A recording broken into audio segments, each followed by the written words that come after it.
Sancta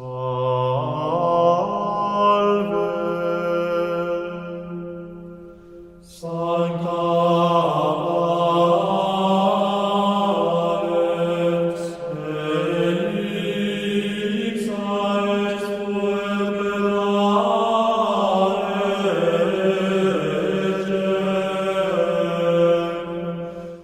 Fala aí, herege!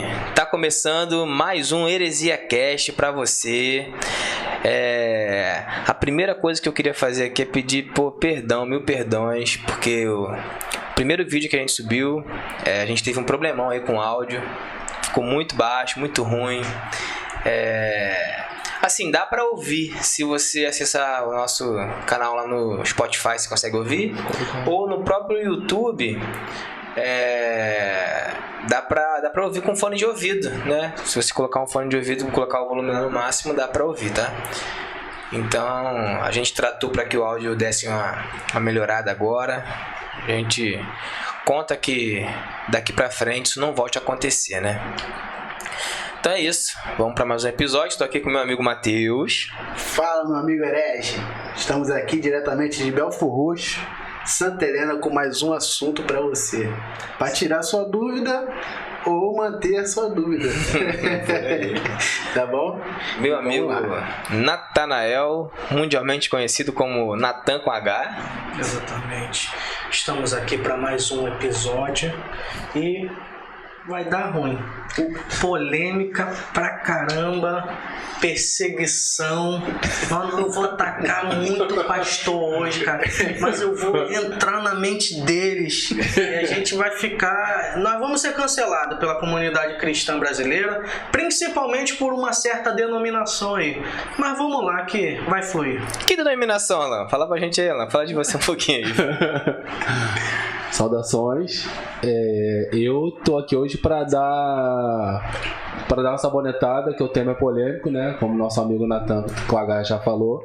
Hoje eu vou dar uma sabonetada porque, de acordo com as conversas off-topics, eu vou dar uma sabonetada. Hoje eu vou ficar escorregando.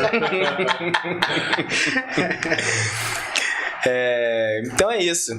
Pra começar, já vou pedir aí, ó, pra entrar no tema já.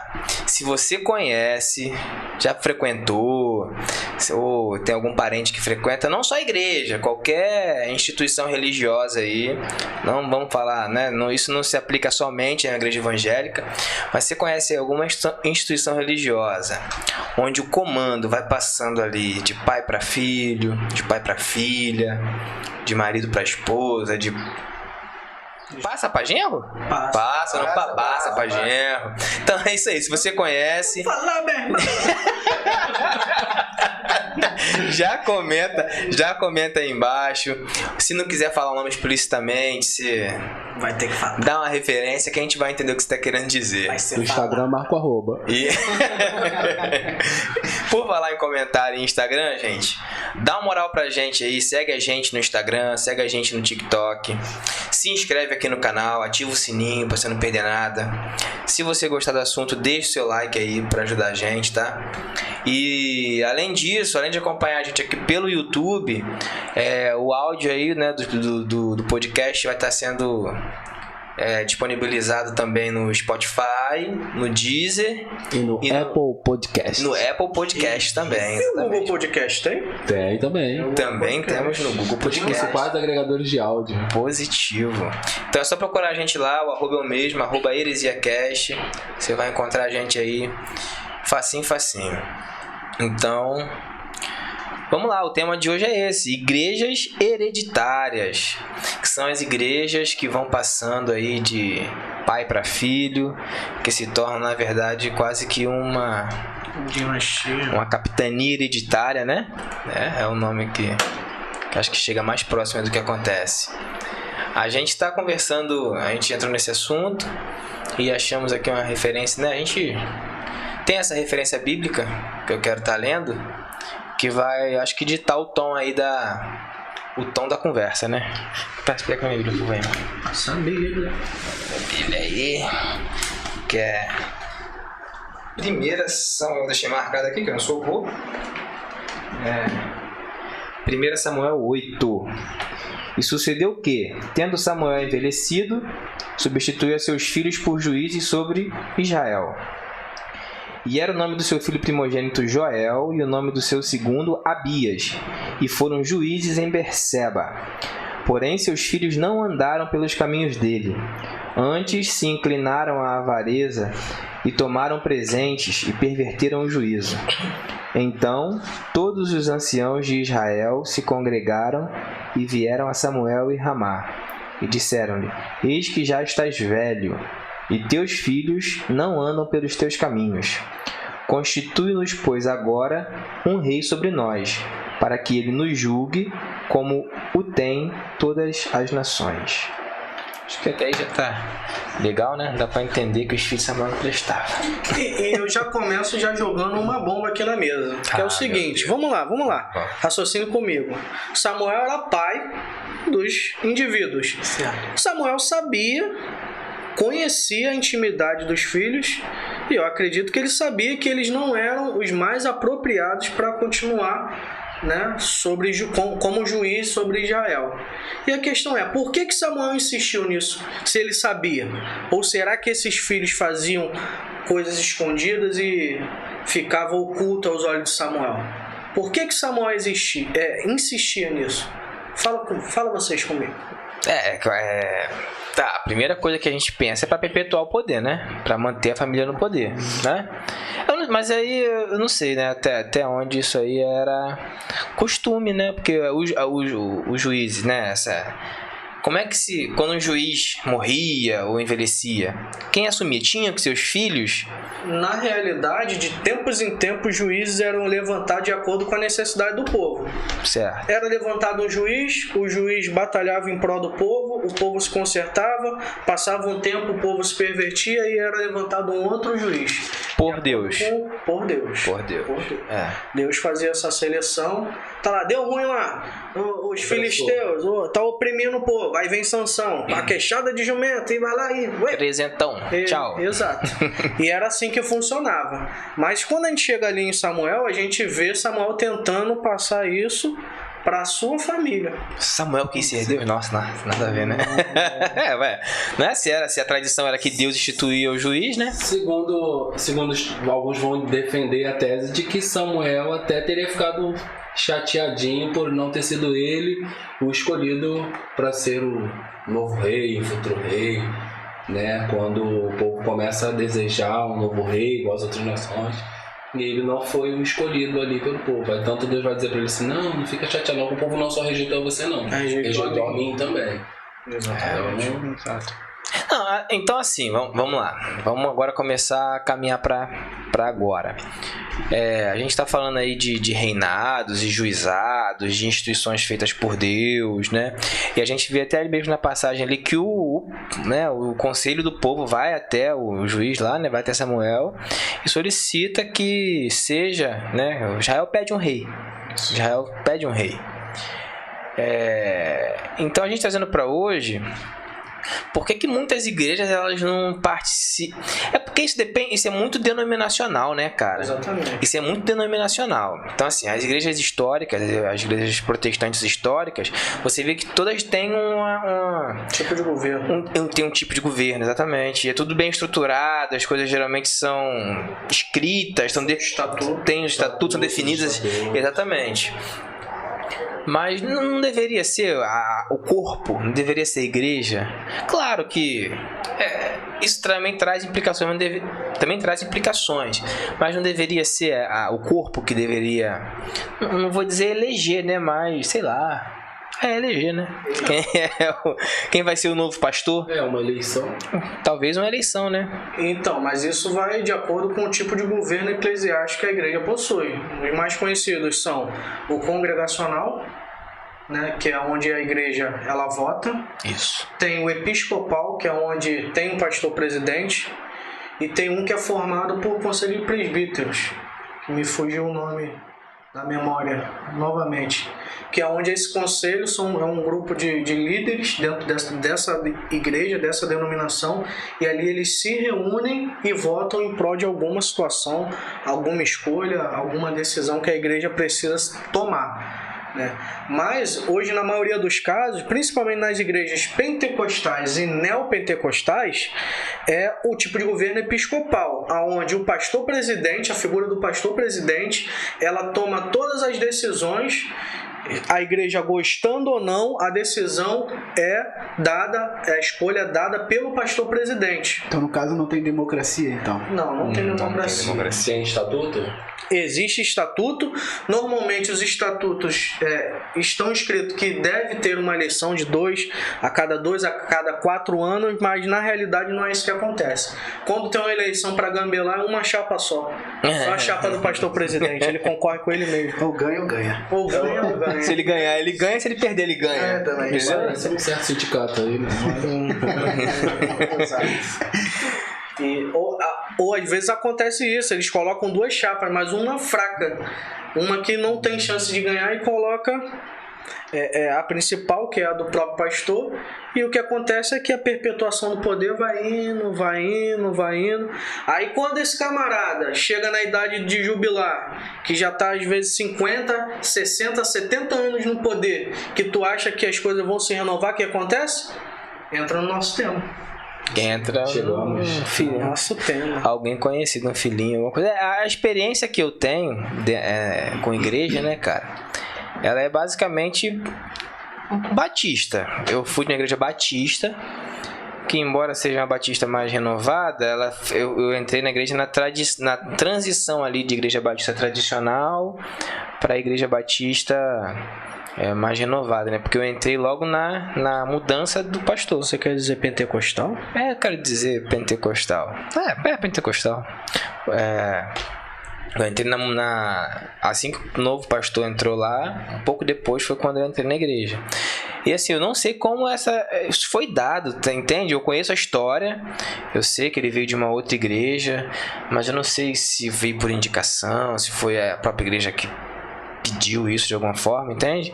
Sei que ele veio e trouxe muita gente, mas eu creio que a Batista ela siga o modelo denominacional, porque todas as decisões lá são abertas, entende?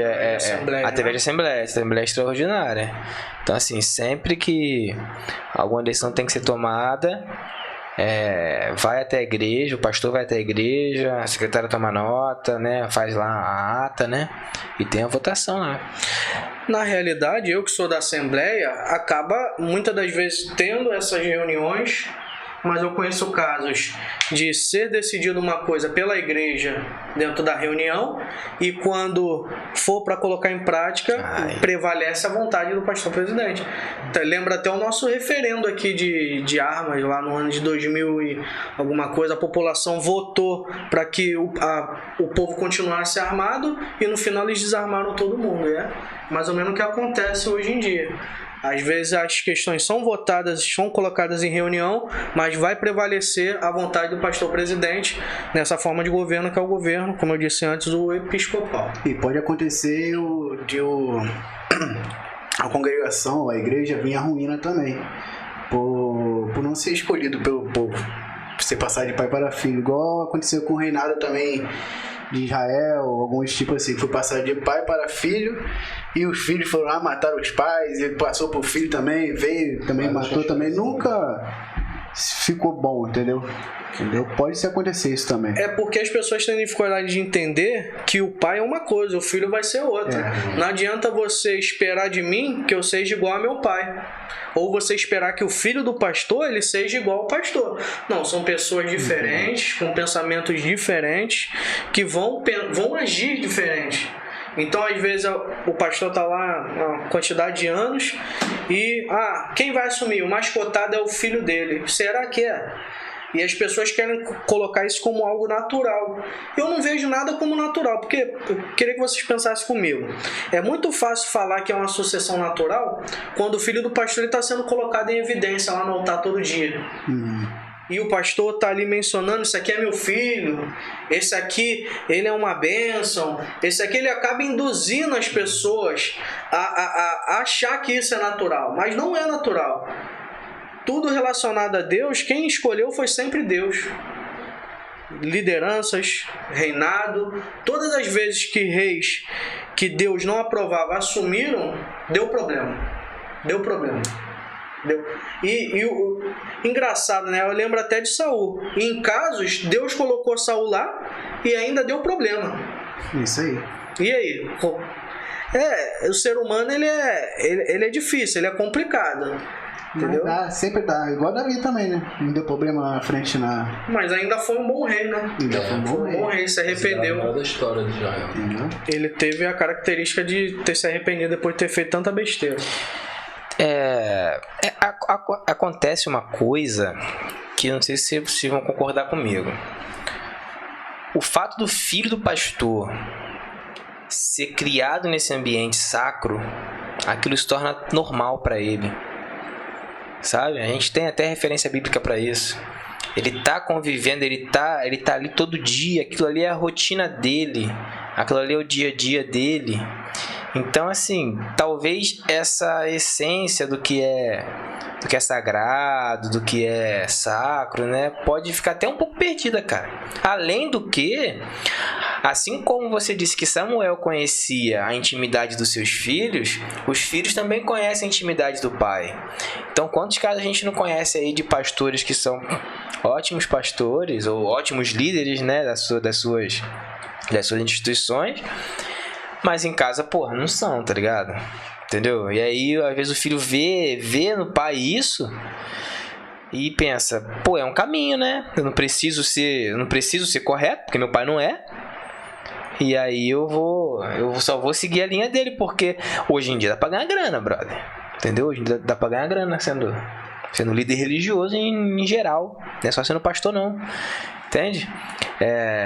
Então, talvez isso reflita um pouco. Mas é contraditório.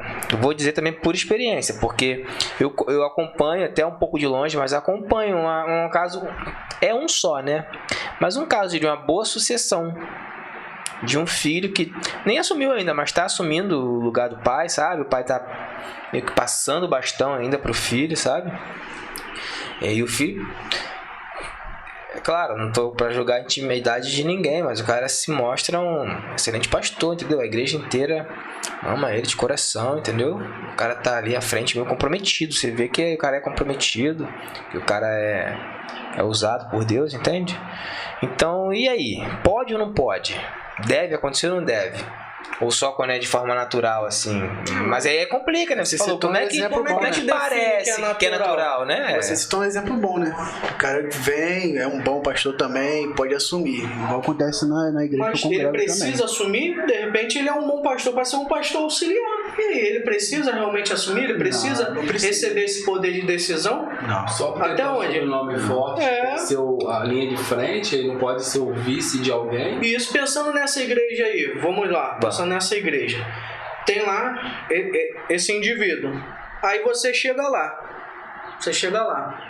Naturalmente ele vai ser o nome mais forte. Entendeu? Ou às vezes tem alguém lá, já tem alguém, um líder já de muitos anos, mas acaba que o sobrenome ele vai fazer diferença. Não adianta, ele vai fazer diferença. Eu não consigo enxergar isso com naturalidade.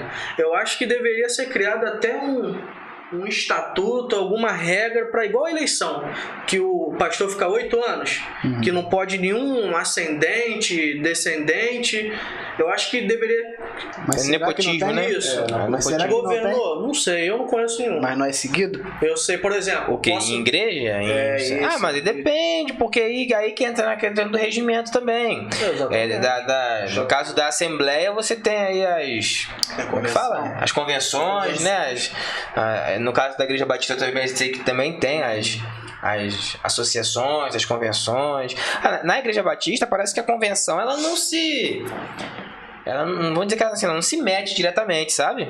Ela está inteirada das igrejas que são ali associadas, são convencionadas, mas ela faz recomendações gerais, entendeu? Mas acho que ainda assim cada igreja batista ela é independente por si só, entendeu? Eu não sei como era antigamente, mas hoje em dia as convenções dentro das Assembleias de Deus, normalmente elas não têm igreja. Quais são os filiados delas? São os obreiros, né? Normalmente, por exemplo, a CGADB aceita de evangelista para cima. Madureira eu não sei, não conheço, mas eu acredito que seja de evangelista para cima. O evangelista é o pastor, e no caso de Madureira temos bispo lá também. Entendeu? Então, as convenções das Assembleias de Deus, elas não estão ligadas à igreja. É claro que pensa comigo, uma convenção tão grande, com certeza ela tem como fazer força contra as igrejas. Ela vai acabar de uma maneira ou outra regendo e guiando o que essa determinada igreja tem que fazer ou não. Eu acho que isso já acontece já normalmente. Entendeu? Mas e como é que você dá essas eleições Porque eu acho muito complexo esse negócio no caso das assembleias, que é convenção, aí tem campo, aí tem ministério, é um negócio meio, né? Meio complexo, né, cara? Por exemplo, vou citar, tem a CONAMAD, que é a Convenção Nacional Ministério de Madureira. Dentro da Convenção de Madureira vão ter vários campos. Por exemplo, eu vou citar um lá de Queimados, a Odilon Braga, é um campo. Aí esse campo tem igrejas? Esse campo tem igrejas. Tem igreja. Aí quem comanda esse campo? É o pastor presidente do campo. Que é eleito por? Pela igreja, ou não. E normalmente, como a história da Assembleia de Deus é algo um pouco mais recente, normalmente são o pessoal que participou justamente da fundação, ou o pessoal que é contemporâneo lá da fundação. Normalmente é assim. Aí, como eu citei, tem o Ministério de Lombraga, que é de Queimados. Aí nós temos o Ministério de Nova Iguaçu, que é o pastor presidente João Nunes. E assim vai. Aí tem lá o Jardim Alvorada, que é pastor Alexandre. Tudo. Aliás, eu nem sei se Jardim Alvorada é Madureira. Não sei. Mas é um outro campo. Estou citando, é um outro campo. E esses campos fazem parte da Convenção de Madureira. Entendeu? Agora, as eleições basicamente segue, é o que eu falei, é chapa, tem uma votação ou não. No estatuto normalmente consta que deve ter uma votação, mas nem sempre acontece. Entendeu? Nem sempre acontece. E os camaradas vão se perpetuando no poder, vão fortalecendo suas dinastias, e quando eles já estão ali perto do fim da vida, de jubilar, eles vão passar para o filho, para o genro, para quem quer que seja. E assim vai seguindo. Eu percebo que na igreja local, igreja de bairro, igreja de comunidade, isso não acontece muito, né? Acontece mais nos grandes centros, né? Nessas referências, igual a Nata falou, na cidade de Queimados, na cidade de Nova Iguaçu, isso a gente vê muito. Agora, acho que pelo menos eu não tenho experiência de perceber isso em igreja de bairro, igreja local, não. Mas é porque... Pelo que eu pude entender, você está falando aí da tua experiência basicamente na Assembleia, né? Assembleia. Tu sempre foi na Assembleia do Campo de Madureira, por exemplo? Não. Campo não, né? No caso... Assembleia de Madureira. Eu cheguei Ministério de Madureira. Nos anos 2000.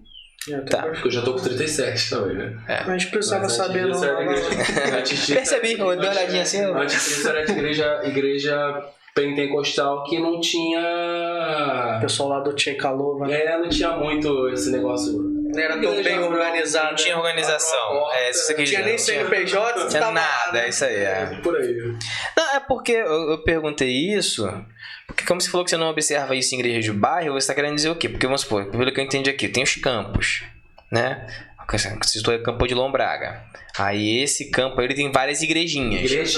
E quem define os pastores dessas filiais? Normalmente ele sai da matriz, vamos supor, a igreja determina, nós vamos fundar uma igreja em Santa Helena.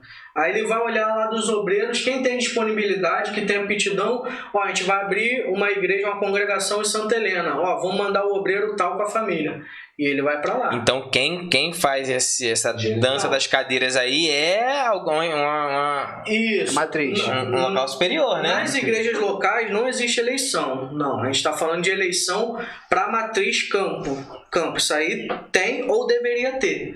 Agora, as congregações, quem define é sempre o pastor presidente ou a mesa diretora. Isso. É assim que funciona. Entendeu? É porque a gente percebe isso no próprio Ministério de Madureira, né? Não é isso? O bispo Manuel Ferreira, ele está lá desde 88.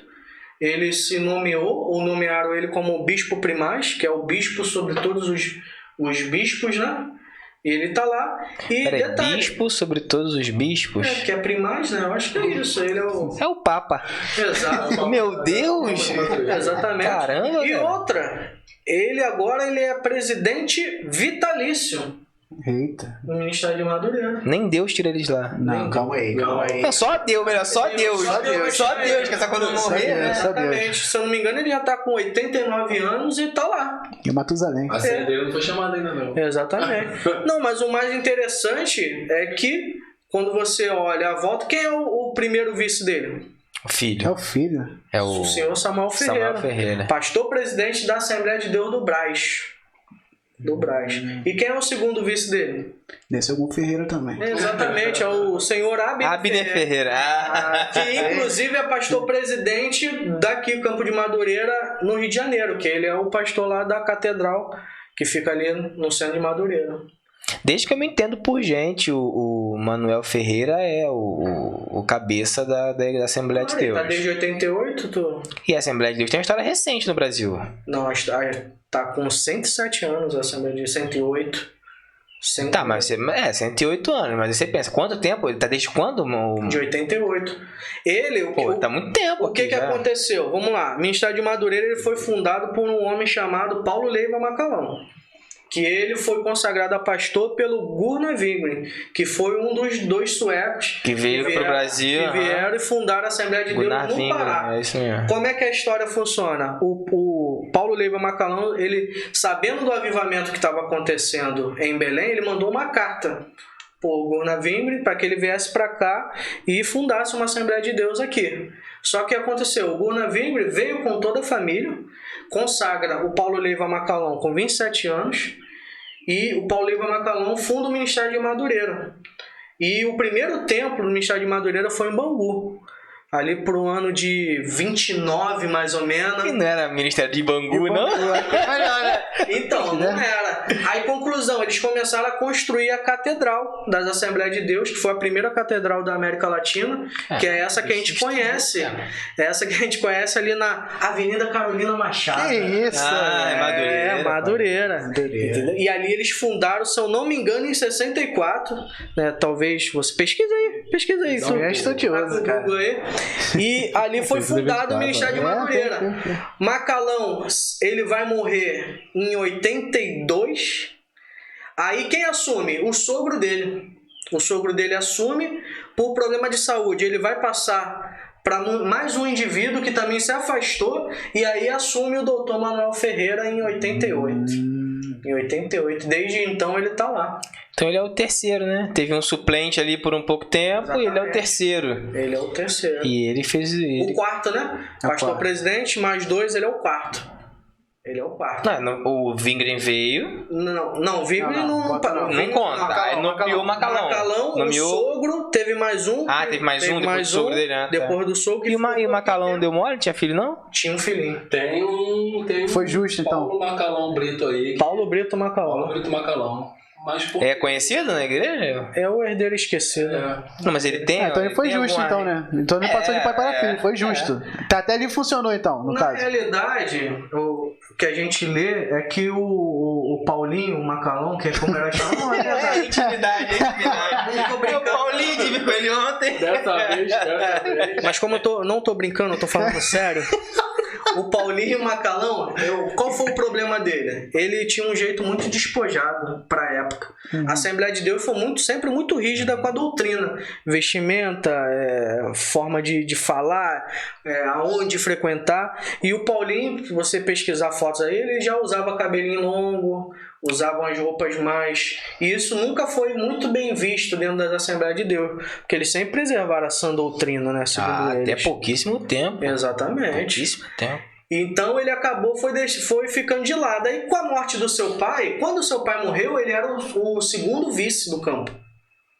Só que o seu pai morreu, aí o seu avô assumiu lá, ele perdeu um pouco de força. Quando foi o Abner Ferreira assumiu, aí, se eu não me engano, foi justamente aí o Paulinho, foi no ano que a dona Zélia morreu, que era a mãe do Paulinho, a esposa do Paulo Leiva, que ela batia muito na tecla para deixar ele lá, porque ela queria ver o filho lá. Quando ela morre, ele ficou órfão. Ele ficando órfão, ele Órfão do ministério. se O tornou... ministério também, se né? tornou realmente o herdeiro esquecido, foi deixado de lado. Isso daria um filme quase, cara. Exatamente. Porque é bem...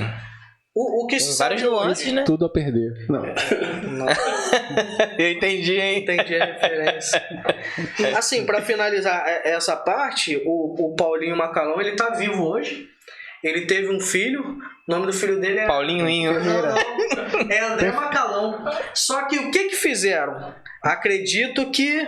Botaram Ferreira no nome dele. Não, acredito que de propósito pegaram e deram a igreja pra ele em Goiás. Porque pensa bem, você tem um cara aqui no Rio de Janeiro com o sobrenome Macalão, que ainda é um nome muito aclamado dentro da Assembleia de Deus. Tu tem esse cara rodeando aqui à tua volta, você acha que isso seria bom pra quem tá no poder? Não, fizeram ele, deram a igreja pra ele em Goiás. Águas Claras, se não me engano. E lá ele é pastor presidente, já pastoreia há 21 anos. Tava lendo lá. Isso.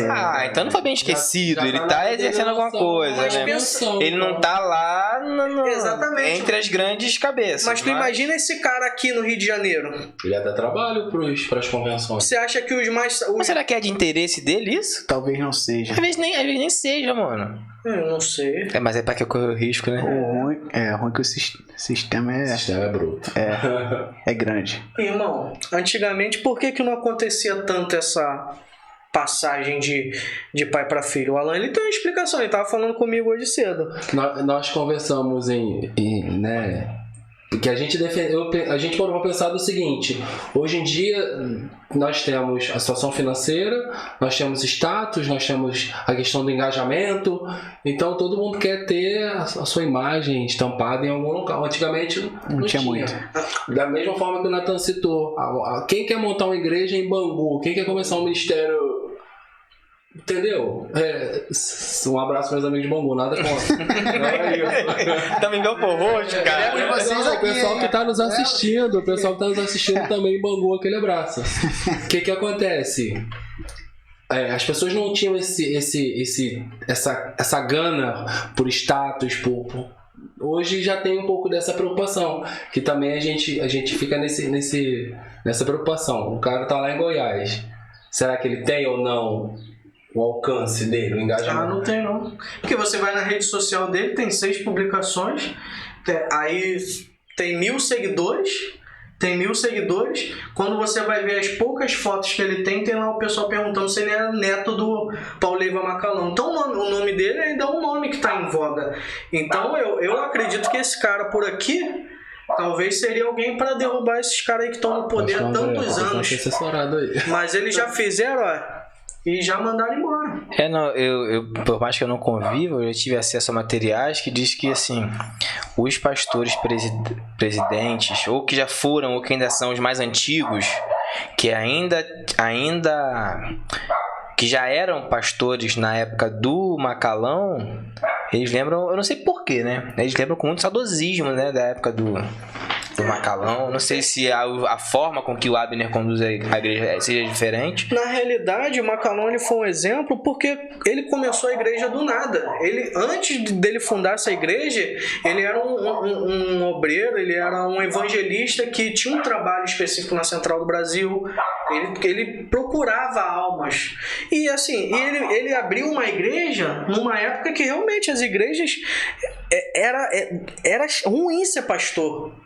Era difícil ser pastor. Você tinha que sofrer, você tinha que ajudar a pessoa. E Macalão, ele era de uma boa família. Ele não era alguém sem instrução ou alguém que não tinha poder aquisitivo. O pai dele era general de exército. Naquela época, militar era uma das melhores profissões que existiam.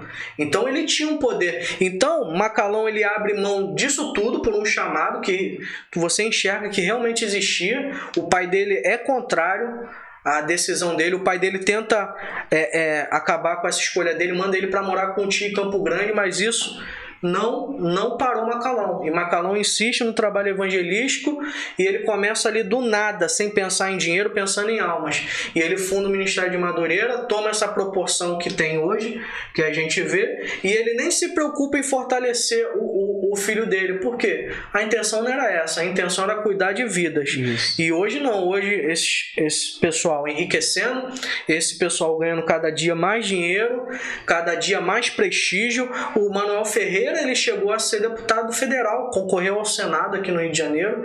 Então, o que esses caras buscam é justamente isso, é poder, é prestígio, é estar ali é estar em evidência, porque isso é bom para eles. E esquece o objetivo mesmo, né? Que é buscar almas, entendeu? E espalhar o nome de Jesus sobre a Exatamente. igreja, né? É que é um termo que eu sinto falta de ouvir falar, né? Como eu digo, tô na igreja há tanto tempo, mas hoje você não vê ninguém falar clamor pelas almas, orar pelas almas, amor pelas almas. A gente não vê ninguém falar desse tipo de coisa.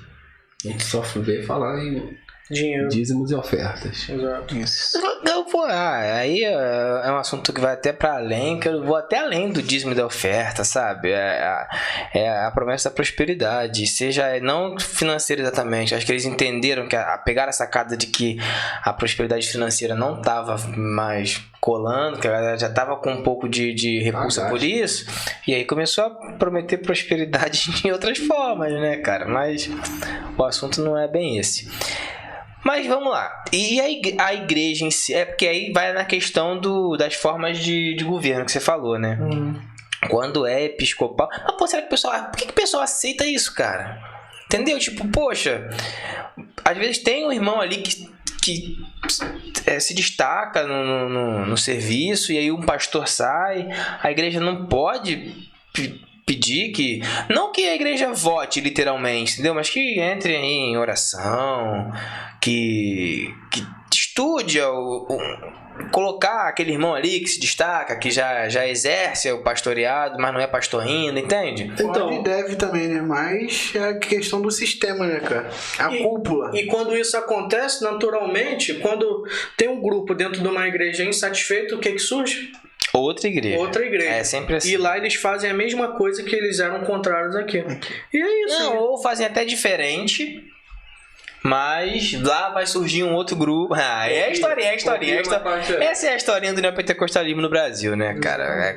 Que também começou entre família, não foi isso? Os dois maiores nomes do neopentecostalismo... Não, os dois não mais, né? A gente ainda tem o Valdomiro, mas o Edir Macedo é parente do R.R. Soares, né? Cunhado, alguma coisa assim. Eles surgiram... Depois, se tiver errado, vocês corrigem a gente aí. Ajuda a gente. Nos comentários. O R.R. Soares, insatisfeito com a forma que o Macedo conduzia a igreja, ele vai sair e vai abrir a Igreja Internacional da Graça.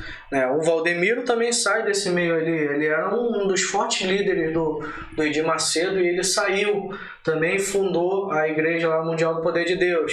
Aí do Valdomiro vai sair quem? Vai sair o Agenor Duque, Agenor Duque, e vai formar lá, qual é a igreja dele mesmo? É a Plenitude do Trono de Deus. E assim vai. E de igrejas vão surgindo igrejas.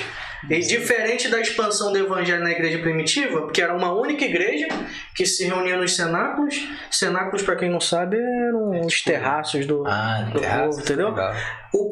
O povo estava reunido pregando a palavra, mas o que acontece? A perseguição vem. Então eles começaram a se espalhar e não fundaram várias igrejas. Eles começaram a pregar o evangelho. Paulo, que surge depois, enxergando a necessidade, ele vai fundando as igrejas e deixando líderes locais. Entendeu? É assim que funciona. Então era Paulo que ia nomeando quem eram os líderes? Como é que era nomeado? Né? Acredito que era assim mesmo. Paulo chegava, via alguém, enxergou o Timóteo lá com aptidão. Timóteo, tu vai ficar por aí e vai pastorear. Depois eu vou te mandar umas cartinhas pra ver se tá tudo tranquilo. E seguir o trabalho, entendeu? Então assim. Ele tinha unção, né? Que é um termo que a gente não coloca mais em voga, né? E é o comentário que eu fiz sobre a igreja local. Na igreja local ainda tem, observei fulano, vou consagrá-lo, observei. Quem vai consagrá-lo? Quem observei? O pastor local. Certo. que, né, dali veio da sucessão de lá, mas enquanto ferramentas dele aí, ele oportuniza as pessoas que estão acessíveis a ele. Diácono, presbítero, missionária, para o grupo de trabalho dele, ele oportuniza pessoas. Aí eu já não sei se ele vai preparar as pessoas para assumirem o lugar dele, entendeu? Porque assim, mano, vamos lá. Porque a gente entra aí numa situação complicada. Por quê? A gente aqui meio que tá indo contra essas nomeações, essas sucessões, beleza. E aí até citei o exemplo da Igreja Batista, que é congregacional e as coisas geralmente são votadas e tudo mais. Mas até que ponto a democracia vai funcionar nesse quesito? Porque, alguns cenários se montam aí. Primeiro vamos supor, o pastor tá lá para assumir, existe um nome forte ali para assumir, e as pessoas já estão com ele, por carisma, por gostar, por convivência, e aí vão votar naquele cara por esse motivo, entendeu? E aí meio que fica de lado a questão do chamado, do dom de pregação da palavra. Porque se a gente for parar para pensar, para analisar, se depende basicamente do cara saber conduzir a igreja, basta o cara ter uma boa oratória, basta o cara conhecer a Bíblia. Às vezes tem uma formação em psicologia, que tu vai lidar com a pessoa. Exatamente, sabe ali dar um aconselhamento e o cara consegue lidar ali com a questão burocrática da igreja. Mas e aí, onde entra aí o chamado de Deus? O chamado é esse? Então, ter essas aptidões? Talvez eu vá agir como burro, né? Vou fazer uma pergunta em cima de uma pergunta. Porque, por exemplo, tem a linha de sucessão Abner e Samuel, não é isso? Samuel primeiro. Samuel e Abner. Porque a gente tá falando da Conamade, que é a convenção. É porque eu vou citar um exemplo. Samuel, que é o da Adebrais. Eu acho que ali ele tá como ali tá um teste. Ele tem uma igreja, a qual ele lidera, né? Olhando, se a gente fosse olhar os números, a gente tivesse como apresentar os números agora. É uma igreja grande, bem situada. Como que será que ele tem ele pode ser o sucessor baseado nos números? Ele foi preparado a vida toda pra isso, cara. Então, assim, será que então não é positivo? Mas isso invalida quem ele é, o trabalho que ele faz? Não entende? É o que eu quero dizer. Porque pode ser um ponto positivo. Pode vir a ser, que é o exemplo que eu dei também, cara. Eu tô falando da igreja dos meus avós, entende? Então, tipo assim, o jeito que a minha avó fala de como se deu lá a sucessão pastoral lá, cara, não vou dizer que foi uma coisa natural, mas, pô, mano, meio que deu certo, sabe, cara? O cara consegue, eu não posso julgar e falar, pô, aquele cara tem unção, aquele cara, né, foi chamado. Mas assim, o cara exerce um trabalho muito bonito, talvez no nível, talvez, quem sabe, melhor que o que o pai dele fez, entende? O problema é a falta eu acho que falta democracia. Será que a igreja realmente quer isso? Quer que ele se perpetue? Porque tanta gente sai insatisfeito. Talvez queira. Disso. Talvez queira. E se a igreja quiser? Mas aí, não é um problema. Por que ele não abre uma votação? Não existe isso. É coisa natural, que o cara fica lá, vai ficando e vai indo. É assim. Mas acho que se a igreja estiver insatisfeita, eu acho sai. que... Então. Mas aí depois eu acho que... Será que vai uma conversa, uma votação, um baixo-assinado? Não existe, cara. Não existe. A realidade é quando o pessoal ele tá insatisfeito, que vão pleitear alguma coisa, eles acabam sendo enfraquecidos e acabam saindo para não morrer espiritualmente, já falando já de uma outra parte. Porque pensa bem, tu tá numa igreja que você não tá satisfeito. Você tá numa igreja que você não concorda muitas das vezes com a atitude do teu líder. Tu vai ficar lá pra quê? Eu não fico, não. Às vezes o teu líder vai lá, você faz um trabalho, junta o dinheiro do teu líder, vai lá e pega. Opa. Entendeu? Aí tu vai ficar ali pra quê? Se tu só vive reclamando disso. Não, é um exemplo. Que às vezes acontece. Que acontece. Enfim. Lá na Suécia. Bem lá da Suécia, Suíça, por aí. Um abraço. Queremos vocês aqui, hein? Suécia. Então, aí a pessoa fica insistindo e às vezes morre espiritualmente porque fica insistindo nesse erro. Entendeu? Mas então, mano, mas aí a solução é só sair. só simplesmente você sair da igreja? Não tentar uma conversa? Seria uma boa mano. conversa porque o problema que a igreja tem. Não, já começa que depende da forma de governo da igreja. É porque eu tô falando pelo meu parâmetro, que é o parâmetro onde eu vejo que dá resultado, entende? Certo. A igreja tem poder. Assim, por mais que a igreja goste do líder ali, que a comunidade goste do líder, no modelo denominacional, tem coisa que beira o absurdo. E aí a galera é contra. Eu já presenciei, cara. Entendeu? Eu já contei isso pra vocês algumas vezes. Alguns dos muitos exemplos que eu tenho da igreja contra a proposta do próprio pastor, cara. Entendeu? Então, assim, é óbvio que quando você tem um modelo aí do episcopal, que é o pastor presidente que dita as regras, e as pessoas têm que obedecer, fica mais difícil. Que eu acho que é um ambiente onde vocês todos estão inseridos, né, cara? Sim. Porque vamos pegar o lance do presbitério, que é quase como se fosse a nossa forma de democracia, né? Só que é um grupo A democracia representativa, que é o que acontece com a gente, entendeu? Nós elegemos os nossos representantes e eles votam por nós. Não é isso? Eu acho que é o governo representativo. É esse o nome mesmo, entendeu? Então E também não garante muita coisa, porque e se o pastor, não vou dizer comprou literalmente com dinheiro, mas se comprou com outras formas de se comprar alguém, aquele conselho do presbitério? Tem até uma série pra quem gosta, conteúdo religioso, é o Greenleaf, que narra a história de uma igreja cristã negra, né, que é de pessoas negras, que lá o pessoal tinha que comprar lá o conselho. O conselho lá, que tinha um grupo de diáconos, que lá não eram presbíteros, eram diáconos, e eles votavam em prol das decisões. O que eles faziam? Compravam. Eu preciso do teu voto. É o que o nosso governo faz. Dá cargo aqui, aproveita fundão ali para ganhar o centrão, que seja, a esquerda e a direita. E é assim que sempre funcionou. É complicado. Eu acho que a gente só vai ter uma solução para isso aí quando Cristo voltar. Isso. Entendeu? E acabar todo mundo e todo mundo subir, né? Aí o Manuel Ferreira não vai mais ser o presidente vitalício. Madureira. Tu falou um negócio lá do Brás. Brás é São Paulo. Brás São Paulo. Faz parte do Ministério de Madureira? Ministério de Madureira. Ele é nacional? Nacional. Inclusive, isso aí. Inclusive foi porque inicialmente a Madureira era uma convenção estadual. E ela era ligada à CGADB, que é a Convenção Geral das Assembleias de Deus, que é da onde vem a CPAD, a FAECAD aqui na Penha. E a Madureira tomou uma proporção tão grande que a CGADB tentou vetar esse crescimento nacional. Foi aí que eles abriram, entendeu? Isso. São duas coisas diferentes agora. Coisas diferentes. E tem uma nova convenção que eu não lembro o nome, talvez está com o celular aí para pesquisar, que a CGADB, se eu não me engano, é o Wellington Júnior Bezerro, pastor presidente, e o Samuel Câmara, que era um dos pastores grandes e fortes lá da CGADB, ele, após perder uma eleição, não sei se foi bem isso, ele vai abrir e vai fundar uma nova convenção. Isso tudo lá pro lado de Belém, não sei. Uma história dessa. Essa parte eu não estudei, não, confesso. Estudou bastante, né, cara? O cara veio com muita língua. Mas é a convivência. O meu ambiente é esse. Eu tô inserido na Assembleia de Deus. É isso aí. É eu tô verdade. rasgando até uma seda, a gente tá metendo uma areia nos caras. Mas, por exemplo, eu vejo o meu pastor, ele toma decisões acertadas. Ele pega e investe o dinheiro na obra. Mas por si só também? Ou existe uma consulta? Não existe, né? Por si só.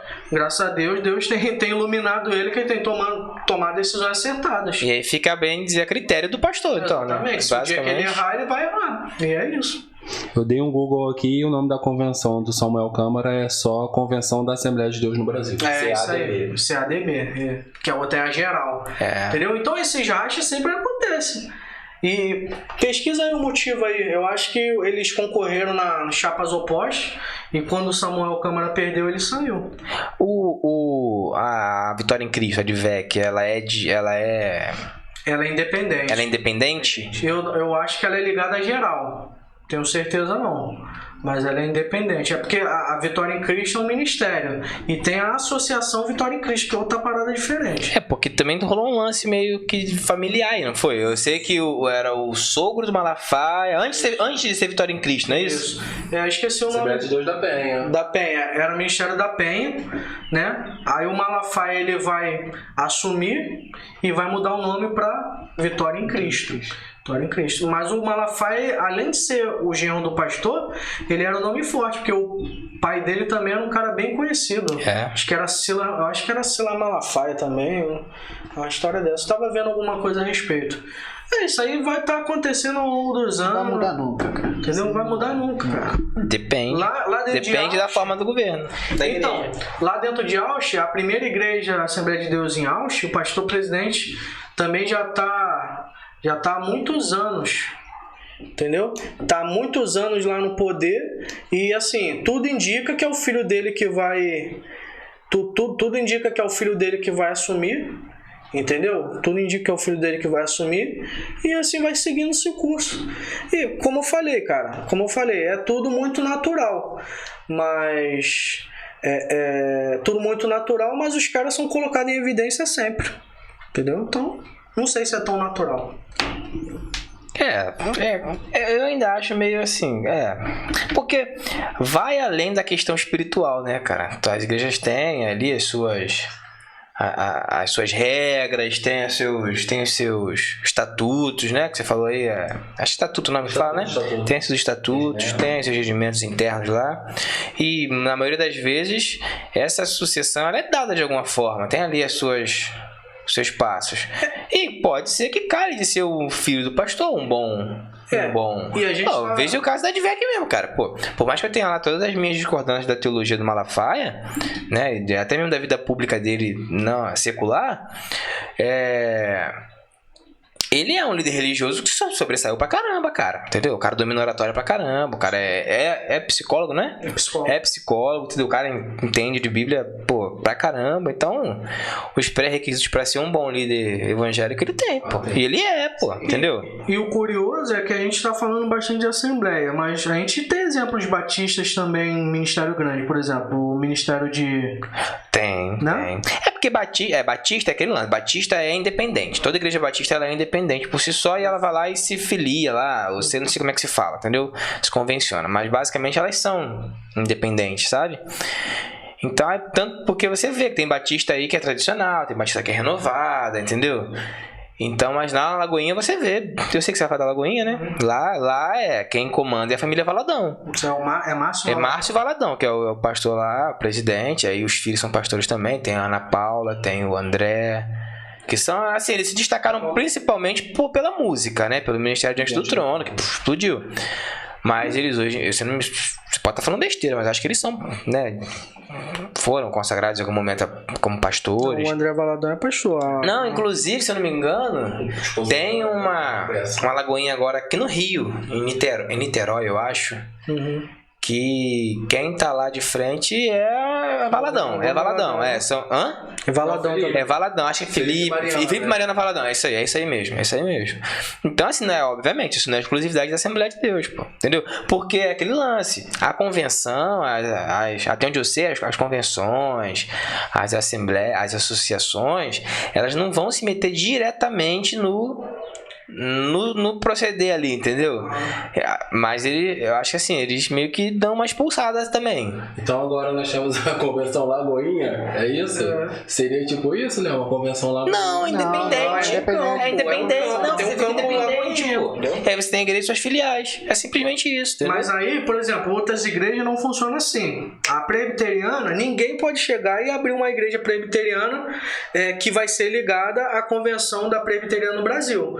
Não, a igreja presbiteriana ela vai preparar o cara com um dos seminários mais puxados que existe, entendeu? Quando o cara estiver apto, ele vai ser ali separado e vai ser enviado para algum lugar pra abrir uma igreja. A presbiteriana não é de domínio público, tipo Assembleia de Deus? Eu Qualquer acredito- pessoa pode Pode, abrir, de repente até possa, né? Pode, mas não vai ser filiada. Por exemplo, se eles abrirem, eles não vão ser aceitos na convenção. Não tem a Ah, benção. mas eu acho que, posso estar falando besteira de novo, mas eu acho que na Igreja Batista também tem umas paradas, porque como eu te disse, rola até rolou agora esses dias, foi até que tu mostrou, não foi, Alan, no lance do Kivitz? Foi hoje, de ontem pra hoje, eu Foi acho. ontem, eu me pouco. Ontem. É 1h da manhã.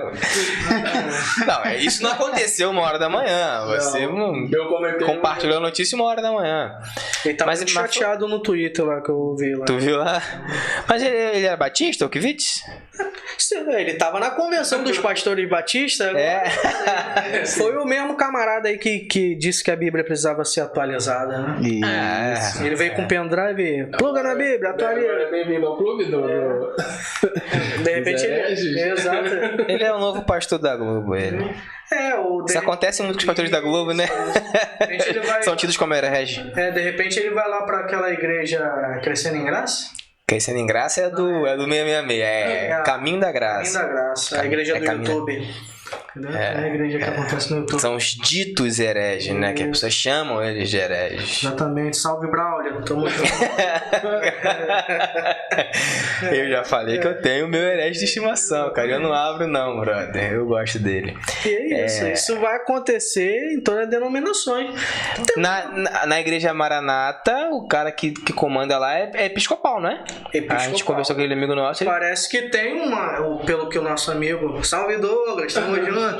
Nosso amigo Douglas falou, parece que existe um conselho também, só que a última palavra não é do Senhor, é do pastor. A última palavra não é do Senhor, é do pastor. Mas aí, tendo o conselho, configura como episcopal ou como representativo? Representativo. Porque tem o conselho. Tem o conselho. Mas é como fosse É o plebiscito. Mas é quem é.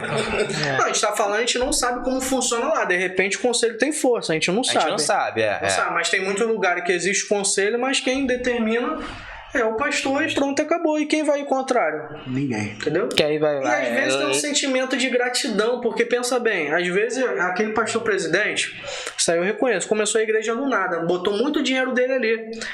E as pessoas ficam com aquela dívida, nossa, ele começou do nada e não sei o que. Tem um pouco disso também, entendeu? É reconhecimento, só que eu não sei até quando isso faz bem. Será que às vezes não é bom para a igreja mudar um pouco, entendeu? Por isso que, cara, na minha opinião, tem que ser de tempos em tempos Até trocar. pro próprio descansar também, né?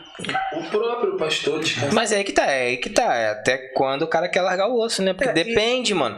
Quando você tem muito em troca, fica difícil largar o osso. Ninguém quer abrir mão, entendeu? Ninguém quer abrir mão. Eu acompanho muito aí o pastor Iago Gomes no... É Iago Gomes? Iago Martins. Martins. Confundi. Iago Martins aí no YouTube. Pelo que eu já vi algumas vezes ele falando, a igreja dele tem essa outra atividade. Ele falou, eu não sou pastor, estou pastor.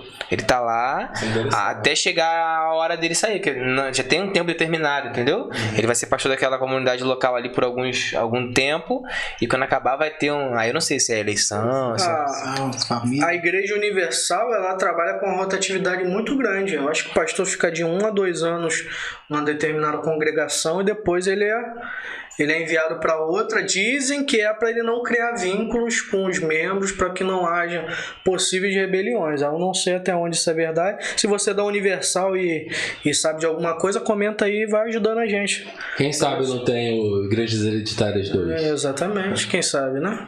entendi, é verdade, E com outras formas de governo. mas lá na Igreja Universal a última palavra é Deus de Macedo, com certeza. Amém. Amém. Irmãos, Sim ou não? Sim ou não? É assim que funciona. então, tipo assim, vamos lá, pra gente começar a tentar sintetizar a ideia aqui. É ruim a igreja ser passada entre a família. Eu acho que é ruim, não dá possibilidade de escolha para a igreja. A igreja, isso aí. Então, Exato. então, quando a igreja... Por mais que a igreja talvez até não tenha ali explicitamente uma escolha, mas se a igreja abraçar aquele... Entender que a pessoa é a pessoa correta para assumir o ministério. Ok. Ok. Ok. Tudo bem. E se eles governam tão bem, por que eles têm medo de abrir espaço para outros? Porque se ele governa bem, ele tem que entender que quem tá lá vai votar que ele continue. Nem sempre tem votação, literalmente, Exatamente. né? Ó, vou citar um exemplo, esse eu não posso citar nomes porque envolve uma situação um pouco complicada. Um determinado pastor jubilou, já lá com quase seus 90 anos. Foi feita uma força para que seu filho assumisse. Ele assumiu, ficou lá, pastor presidente, no campo. Passou um tempo, foi descoberto que esse cara tinha um caso. Uma secretária, ele foi destituído. Esse é um exemplo ruim. Um exemplo ruim que aconteceu. Entendeu? Não estou falando que todos eles vão fazer isso, mas aí, até que ponto? Será que esse cara não manchou um pouco também o legado do pai dele? Sim. Sobrenome. Entendeu? Se ele não estava preparado, por que ele não foi homem capaz de reconhecer? Porque eu não acredito que isso foi de um dia para noite. Nada acontece assim de um dia pra noite. Chegou pra ele e falou assim: amanhã tu vai assumir o... E tipo assim, será que ele tinha uma vida correta e o inimigo atacou a mente dele pra ele cair? Aí é fácil. Não, aí não, fácil. Você tem que estar ciente, tem que estar preparado para o que tu vai assumir. Eu falo muito isso lá em casa. Assim, hoje eu não me vejo chegando com a ordenação pastoral. Não estou preparado para isso. Eu tenho muita coisa a crescer, muita coisa a amadurecer. E assim, eu sou capaz de dizer não. Mas tem gente que é embebedado pelo poder, quando chega numa situação dessa, não, eu quero me dar, e não está preparado. Com certas arestas. Exatamente, e vai dar problema. Vai dar problema. Esse cara não estava preparado, foi feito força. Porque assim, eu não era de dentro, mas eu tinha conhecidos que eram. Então, bateram o pé que queriam ele, e no final aconteceu isso. Aí hoje, tá lá um cara que não tem nada a ver com a família. Aí realmente foi destituído e a dinastia dele lá cessou. Mas esse cara não perdeu o cargo dele não, tá? Foi transferido, tá em uma outra igreja, continuou lá como pastor, assalariado e tudo, e é assim. Entendeu? Infelizmente, pastorado hoje deixou de ser chamado, virou profissão.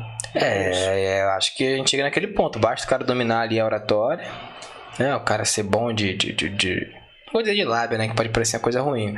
O cara ser bom de papo, o cara conhecer a Bíblia e saber aconselhar. Às vezes nem precisa saber aconselhar, cara. Entendeu? Às vezes nem precisa. Tem pastor que é ruim de aconselhar pra caramba. E às vezes ele forma uma boa equipe ali com pastores auxiliares. Pastores auxiliares, exatamente. Que fariam um melhor trabalho que ele 1000 vezes, mas o nome dele é forte. Às vezes é um cara que fala mais alto que todo mundo. Tem gente que gosta de impor poder através da... gritar, ou às vezes o cara tem 20, 30 formações acadêmicas, e o cara quer impor poder através disso. E às vezes ele não é mais preparado, entendeu? Então é um grande depende, né? É um grande depende. Assim, as igrejas ditas hereditárias pela gente aí, né? Elas existem. Isso na maior parte dos casos é um problema e evidencia de que há retorno, né, cara? O cargo está trazendo benefícios que né, passam por cima de toda uma questão espiritual, uma questão de chamado, sei lá, de temor a Deus, entende? É bem complicado, mas ainda assim existem casos onde os herdeiros se saem bem, né?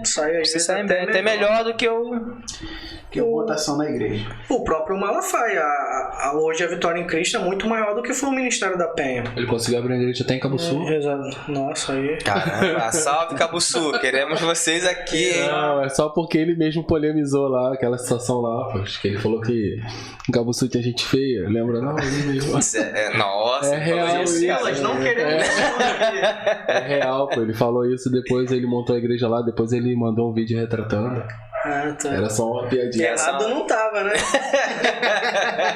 Temos aqui o Melo Espécime. Rara. Exato. Temos aqui um menino de Cabo Sul.